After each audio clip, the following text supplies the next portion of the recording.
বিহারের নির্বাচনের ফলাফল আজকে বেরোলো এবং 2025-এর বিহারের নির্বাচনের ওপর অনেকটাই নির্ভর করছিল পশ্চিমবাংলার অবস্থা। কেননা বিহারেও এসআইআর হয়েছে 2025-এর নির্বাচনে, 2026-এ পশ্চিমবঙ্গের নির্বাচন, এবং তার জন্য এই নভেম্বর থেকে এসআইআর প্রসেস শুরু হয়ে গিয়েছে।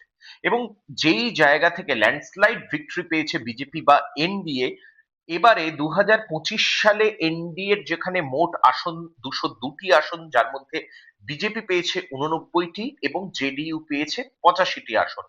মহাগঠবন্ধন তারা পেয়েছে মাত্র 35টি আসন, যার মধ্যে আরজেডি পেয়েছে 25টি আসন এবং কংগ্রেস পেয়েছে 6টি আসন, এবং অন্যান্যরা মাত্র 6টি আসনের মধ্যেই তাদের সীমাবদ্ধ থাকতে হয়েছে। 2020 সালের নির্বাচনের প্রেক্ষিতে যদি দেখি, তাহলে নীতিশ কুমারের দল জেডিইউ কিন্তু ল্যান্ডস্লাইড ভিক্টরি পেয়েছে এবারে।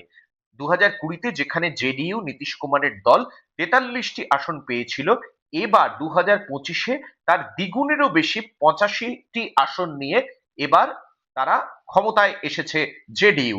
এবং অন্যদিকে বিজেপি, যেখানে বিজেপি 74টি আসন পেয়েছিল 2020-তে, এবার সেখানে 15টি আসন বাড়িয়ে তারা পেয়েছে 89টি আসন।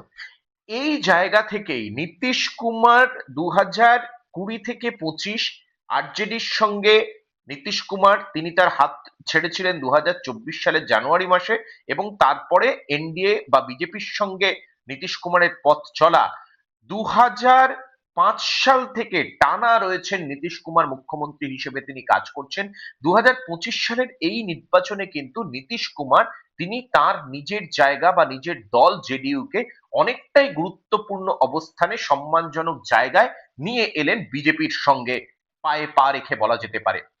এই নির্বাচনের পর থেকেই কিন্তু শুরু হয়ে গিয়েছে টার্গেট বাংলা। বিজেপির তরফ থেকে তেমন ভাবেই প্রচার করা হচ্ছে, একদিকে প্রদেশের তরফে এবং অন্যদিকে দিল্লির তরফে। স্বয়ং প্রধানমন্ত্রী নরেন্দ্র মোদী তিনি বলেছেন, বাংলা জয়ের পথ প্রশস্ত করলো বিহারের এই নির্বাচন, এবং বিহারের মতো করেই বাংলা থেকেও জঙ্গল রাজকে উপড়ে ফেলতে হবে।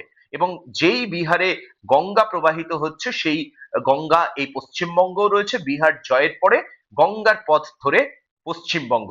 নরেন্দ্র মোদী এই মন্তব্য করবার পরেই কিন্তু আমরা দেখলাম তৃণমূল কংগ্রেসের থেকেও কড়া প্রতিক্রিয়া দেওয়া হয়েছে, এবং সেখানে পরিষ্কারভাবে মুখ্যমন্ত্রী মমতা বন্দ্যোপাধ্যায় জানিয়েছেন, আমাদের সঙ্গে খেলা অত সহজ নয়, আমরা খেলার আগে পিচটা দেখে নিই।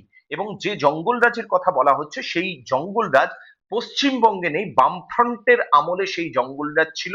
এখন উন্নয়নের পশ্চিমবঙ্গ, এবং সেদিকে তাকে মানুষ ভোট দেবেন। একদিকে বিজেপির তরফে পশ্চিমবঙ্গকে টার্গেট, এবং পশ্চিমবঙ্গে তৃণমূল কংগ্রেস রাজ্য সরকারি দলের তরফ থেকে বিজেপিকে একদম সম্পূর্ণভাবে বিহার নির্বাচনের যে প্রসঙ্গ এবং তার যে জায়গা রয়েছে রাজনৈতিকভাবে, তার সঙ্গে সম্পূর্ণভাবে বিপরীত মেরুকেই রাখা হচ্ছে তৃণমূল কংগ্রেসের তরফে বাংলাকে। কিন্তু সাধারণ মানুষ বা রাজনৈতিক মহলের কাছে বিহারের এই নির্বাচন কিন্তু তৃণমূল কংগ্রেসকে অনেকটাই চাপে ফেলে দিল। প্রথম কথা, বিহারে যেভাবে এসআইআর হয়েছে এবং লক্ষ লক্ষ মানুষের নাম বাদ গিয়েছে, এবং সেই ধারাবাহিকতা বজায় রেখেই পশ্চিমবঙ্গে এই এসআইআর।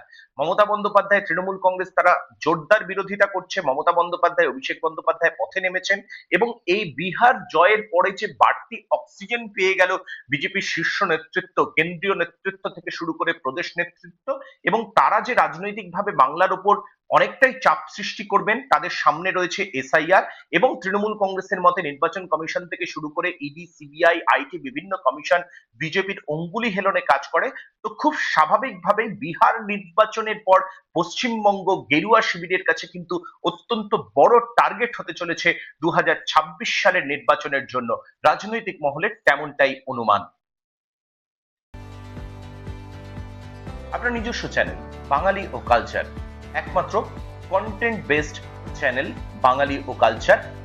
সাবস্ক্রাইব করুন, অন্যকে সাবস্ক্রাইব করান, কমেন্ট করুন, লাইক করুন, এবং নির্দ্বিধায় আপনার যে কোনো রকমের মতামত প্রকাশ করুন আমাদেরকে।